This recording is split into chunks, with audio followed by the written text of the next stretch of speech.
Welcome to Renata Leuffen Corporation. I am Renata Leuffen, and today we want to talk about the vision of a liberated humanity. We got to have a vision, we got to have a picture in our head about where our own individual lives are moving to, and also where our society is moving to, and humanity as a whole. And it got to be a good picture, because the picture, the vision, got to motivate us. And I have a vision for a liberated humanity. I have a vision for every evil, every sorrow, every pain, every discouragement, every poverty, every confusion, everything that's bad for us, every suffering, to stop. This is the challenge, to transform our planet, our society, into a society that is really humane and good for everyone, and where everyone is safe and feels loved and accepted. I'm an idealist. I live for ideals and I live for big ideas. If some of you say, okay, keep on dreaming, it will never be possible to change our society, it will never be possible to create a good earth, it will never be possible to liberate humanity, I say, that's not true. It's possible to liberate humanity, it's possible to create a society that we love, where we feel this is a just society, this is a society that does really care for all its members. Because every one of us, whether we are bedridden in hospital with cancer, whether we are an expectant mother, whether we are currently unemployed, whether we are poor or rich, every one of us deserves respect and to be taken care of and to be loved and accepted. Every one of us is on a journey, on an individual journey, but as humanity we travel together. And we need to establish this togetherness. And there have been societies where things were different. For example, in the north of Europe, there used to be a free society of the Laplanders, the people who looked after the reindeer and who lived outdoors. And this was a healthy society. Poverty wasn't known, and every woman had her own property, and sickness was really not common, and people had a society where peace was present. And this is what we need, especially in our days where we are surrounded by noise and noises and distractions, where everyone wants our attention. We need a society where peace is present. Peace which brings healing to all the people who suffer from mental problems. Peace for all the people who suffer from all kinds of personal problems, like how am I going to pay my rent, or what am I going to do with my life, or am I getting this divorce or not. We need to create peace. We need to create an environment that is really designed for human beings. Would you say that our environment, the environment which we currently have, would you say that this is an environment which has been designed with real human beings in mind? If you look at our cities, especially if you look at cities that are having quite strong inner city problems, if we look, for example, at Los Angeles and all the homeless in Los Angeles, and Los Angeles is such a rich city. Our society is currently falling short of really looking after everyone and of protecting especially vulnerable groups. And if we look at it this way, we talk about minorities, but every one of us belongs in the greater picture to a minority. There is nothing like a majority, and even political parties who win the elections, they win the elections because not 100% of the population go to the voting poll and cast their vote. We got to be idealists, we got to be dreaming. And if we look around, we see many successful people are dreaming. Like, for example, Bill Gates from Microsoft, he's dreaming of abolishing certain sicknesses. And other very rich people who make major contributions to society, financially and otherwise, they are all dreaming of changing things and actually of putting things right. So we got to dream, we got to have a vision, we got to have an ideal, and we should never say that it is not possible to create peace on this planet.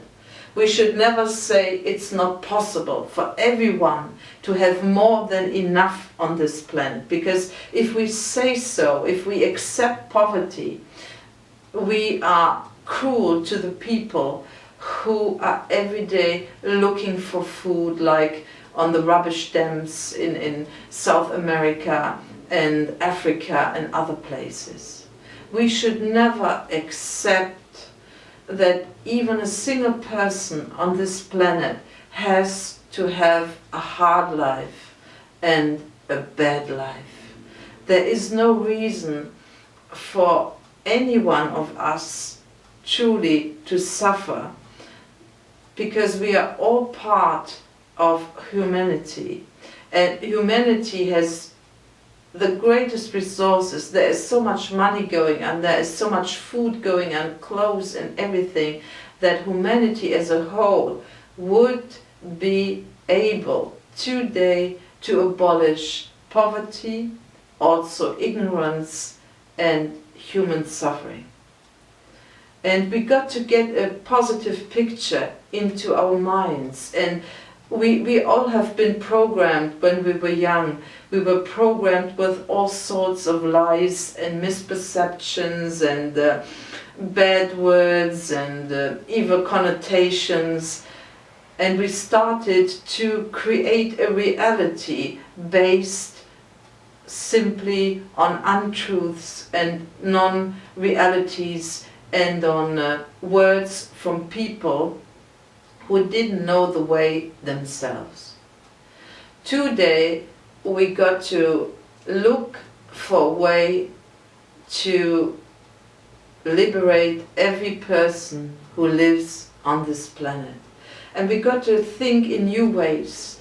For example, if we take the many people who are in prison today, and in America most of the prisoners happen to have a black skin color, and that is obviously a result of how society as a whole has failed the black men and women, and we've got to change this.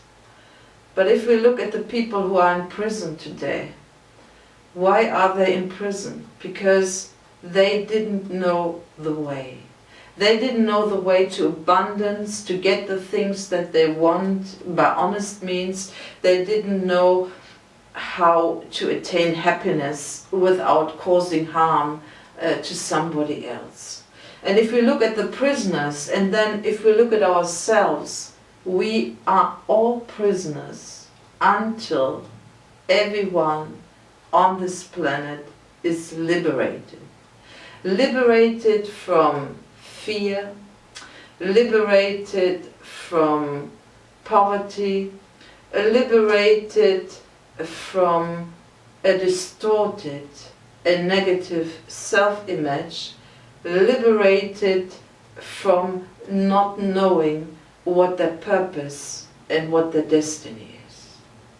And we got to start dreaming again. We got to start dreaming again of a planet where we wake up every day and things are right and we are happy and we make other people happy and they make us happy, we care for each other. We got to rekindle this feeling of being a living community. And we got to stop judging people, because every one of us, whether poor or rich, famous or unknown, is dealing with issues. Every one of us has challenges, and we should all work together, stay together, and give each other a chance. Whenever someone enters your life and is looking for a chance, and you have the power to give this chance to this person, for example, a new job, or some advice, or some help, then open your heart to the other person and give them what they desire. We got to give ourselves new chances, even every day, and we got to give new chances to everyone else. We got to make this planet a planet of unlimited possibilities, where we believe that everyone can make it. Everyone can come out of the slum, out of poverty, out of ignorance. Everyone can grow and live and expand and take part in this wonderful adventure that we call life. And I'm reminded of a story which one preacher told one day. This preacher used to live in a slum in a big city in Africa.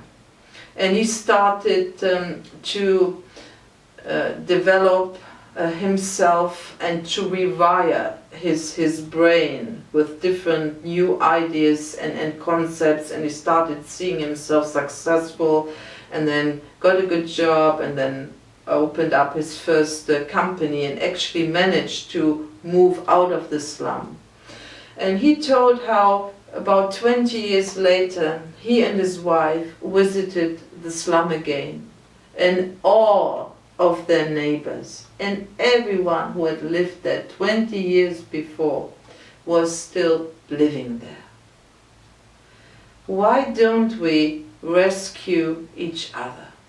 Why don't we stretch out a helping hand, a good hand, to our fellow men and fellow women? Why don't we walk around with our hearts opened wide? And why don't we see the suffering that is going on? And in every case, the suffering is really unnecessary, and there is a cure for every suffering. And why don't we take responsibility in the first place for our lives, and in the second place also for our fellow human beings? There are so many people on this planet who feel that they are alone on their journey. For example, when I think of the time when I traveled many years ago through India, and I traveled one time via the train, and it was one of these large Indian trains packed with people, and then as we drove, we came past these slums where people were standing on the railway property, and there was water gushing out of some places, and they were standing there and washing themselves without any future, without any hope, just living on some handouts, on some things that happened to be there. We got to change our hearts. What we're suffering from today is really a heart problem. And even if we are so fortunate that we don't lack finances, and we have nice properties where we live, houses, flats, mansions, even then it is so important that we open our hearts, And this means that we start to love again ourselves and our fellow men and women. Because what has happened in our society is that we have closed our hearts. We have closed our hearts to human suffering. We have closed our hearts to the true meaning of life. We have closed our hearts to love. And we got to reopen our hearts and see ourselves as beings made for love and out of love. And it's the love that we give, the love that we share, and the love that we receive, which is really the only thing that we can and will take with us into eternity. Only love is eternal. We can't take our money with us when we die and when we leave this planet. We can't take our mansions with us or our clothes. But we will always, forever, remember every kind word that was spoken to us, every person who loved us and who didn't judge us, and every time we loved someone in their weakness, in their ugliness, and in their helplessness. It should no longer be a stigma to be helpless. It should no longer be a stigma asking for help. It should not longer be a stigma if a person is simply down for some time.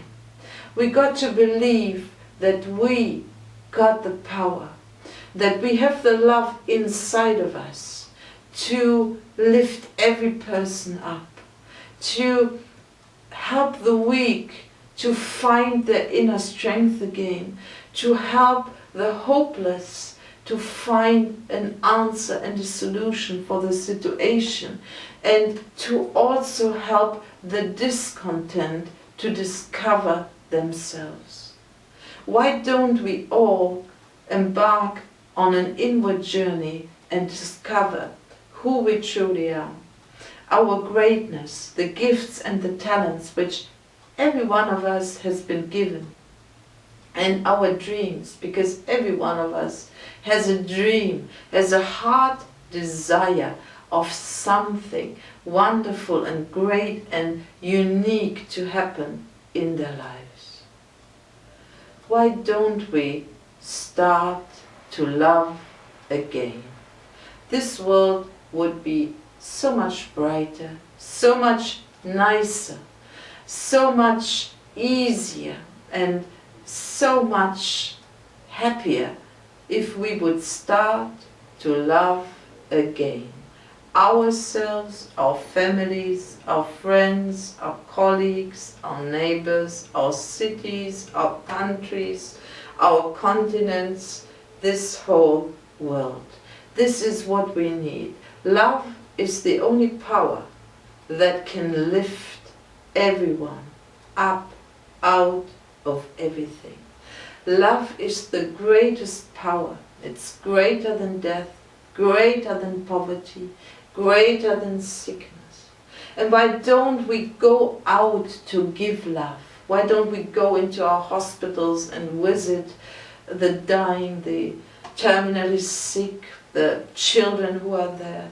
Why don't we go more out into the prisons? Why don't we go more out into the schools to really connect with the young generation? And why don't we give much more love and real and true unconditional love to our young people? We hurt our young people because we don't love them unconditionally. We don't love them enough, and we always confront them with expectations and rules and what they have to do in order to be accepted. And why don't we change society so that people are no longer really focused on just making money, and where everyone is thinking about money, because money buys time, money buys freedom, money buys the food, the houses, the recognition, the fame, and the acceptance which we all desire. Why don't we go out and create new structures? New structures of love. Our current society is not built on love. And we got to abolish hate. We got to come to a point as humanity to abolish war, where no one will want to kill anyone else, because everyone understands that every other person is his brother or sister, and where everyone feels they don't really want to cause pain to another human being. It is time for us to start thinking for ourselves, and to get a vision of a liberated humanity, to get a vision of a planet where people love each other and live in peace, and travel together on this journey to another new, glorious and wonderful and happy destiny. No one on this planet should feel left out. And there is so much that we can do if we only spend a small fraction of our time for someone else. What if we were keen to create happiness, more happiness for ourselves and more happiness for other people, especially those who are vulnerable and who are weak? If we would open our hearts and start loving again, and giving our love freely, so many of the mental problems would disappear like with magic. So many people who are depressed and who have physical illnesses, which are just symptoms of the terrible state their minds are in, so many of these people would receive healing and deliverance. I appeal to every one of you to become a force of good and for good for someone else on this planet, in your life, every day. Let us open our hearts. Let us love. Let us experience true love, the empowerment that only love can give. And let us create a humanity that is liberated from fear, hatred, poverty, ignorance, and every evil. It is possible. We can do it. It's up to you and me how our future is going to be.